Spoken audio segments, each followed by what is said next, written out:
Okay, Yeah. so normal is you guys are normal, Yeah. right here. That is also adequate. But also if you're struggling and you're compensating, it's still adequate. Even though you're struggling, your body compensation is making it adequate.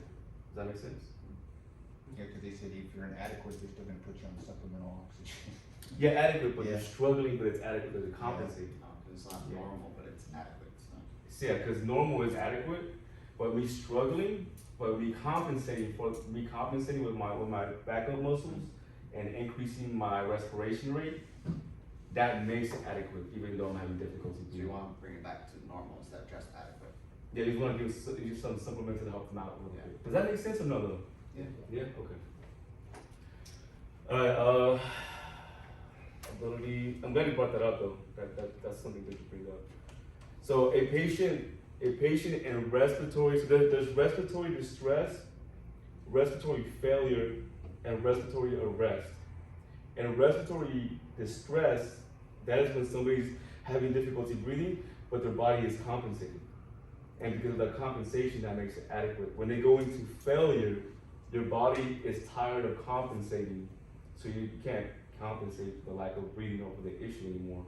So that's when your O2 saturation starts to decline, and that's when you are no longer adequate.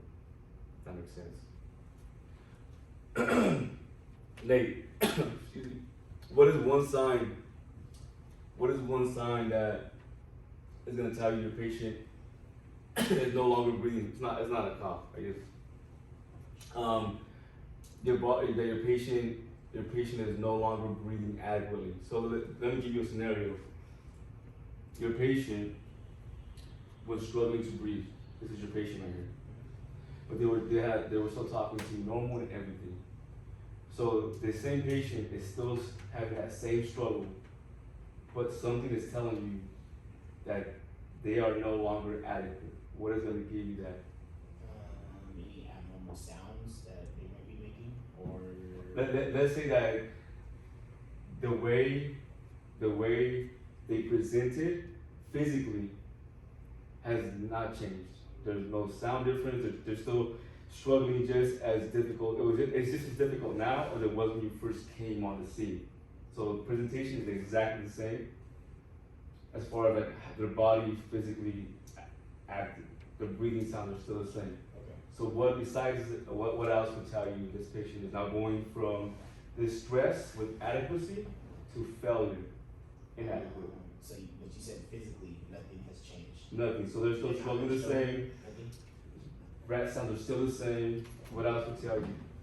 So what would tell you then that this patient is not going from a respiratory distress with adequate breathing into failure, which now is inadequate breathing?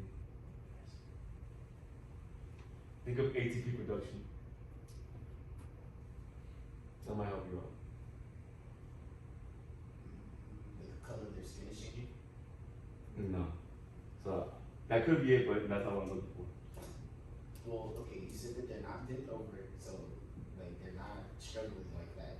So this patient he came on scene, he was in the tripod. Okay. And he's still in the tripod, still struggling just as he was. Nothing has changed, not struggling anymore or any less. Red cells are still the same. Skin color is still the same. Or let's say he got a little pale, but that's not what I'm looking for. Okay. So besides that, And you said no sounds. Nothing No. different. No strider. No wheezing. think about ATP production. And a certain part of it.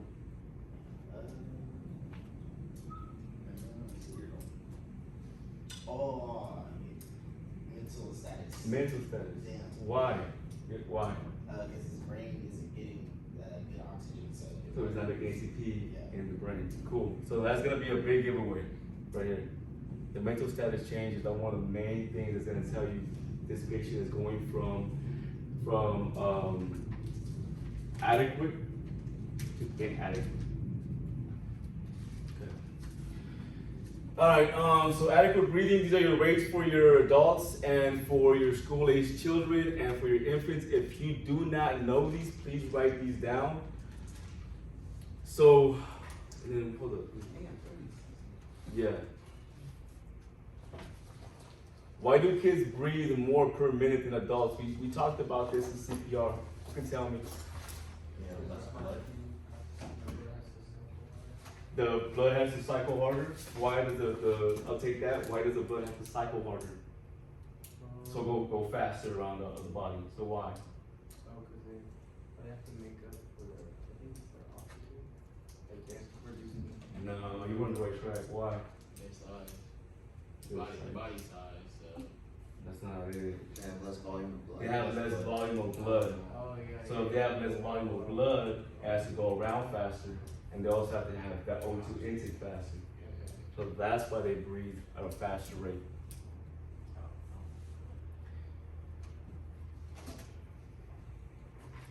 So for your adults, based off of your BVM skill, you guys should already know this. Mia, you have a patient that is breathing, let's say they're not breathing. I'll give you an easy one. They're not breathing. What are your two different options of ventilation? What are your two different rates that you can ventilate them at appropriately per minute? Probably 5 to 6 seconds. Good, which comes up to how much per minute?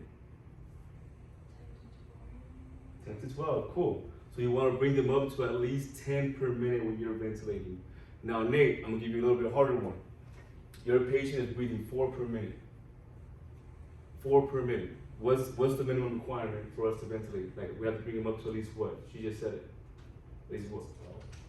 10 to 12. So can you walk me through how you're going to make that patient breathe 10 to 12 if they're breathing 4 per minute? Would we be ventilating at a faster pace, or? Not really. I mean, faster than what they're breathing. You have to bring it up to 10 or 12, yes. But can you walk me through how you would assist that patient? Are they conscious? Yeah. We'll say yes or no, it doesn't matter. Okay. That doesn't matter. How about you? Can you answer me that, Brian? Well, I was thinking that assisted ventilation they were talking about where you could actually talk to them, but if they're unconscious, you can't do that. Okay, so let's say that they're conscious. Walk me through that. How do you talk to your patient and how do you assist them? Well, I guess I would just tell them, hey, I'm gonna assist you with your breathing.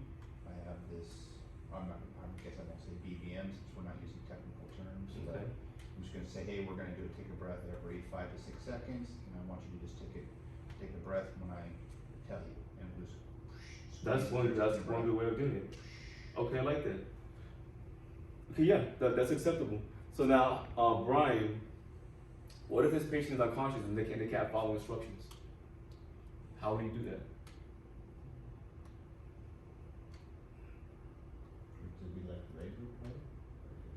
No, it's actually something you should do and that you should do.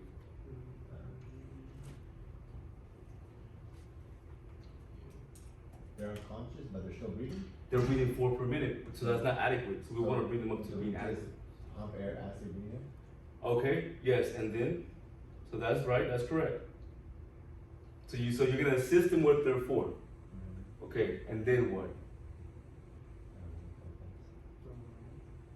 You're gonna force in between. So after you give their breath, immediately after you're gonna force another one in there.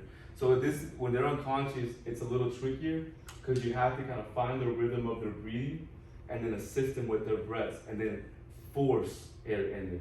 But when they're breathing and you know they're breathing, you want to assist with their breath already. Or like sneaking a breath in between breaths, basically?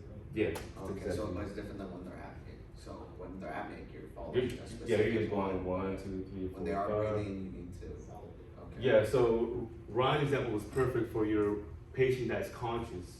Just tell them to breathe and help them out. And then Brian's was the one where you assist with their breathing. You gotta just help them out because you can't tell them to breathe.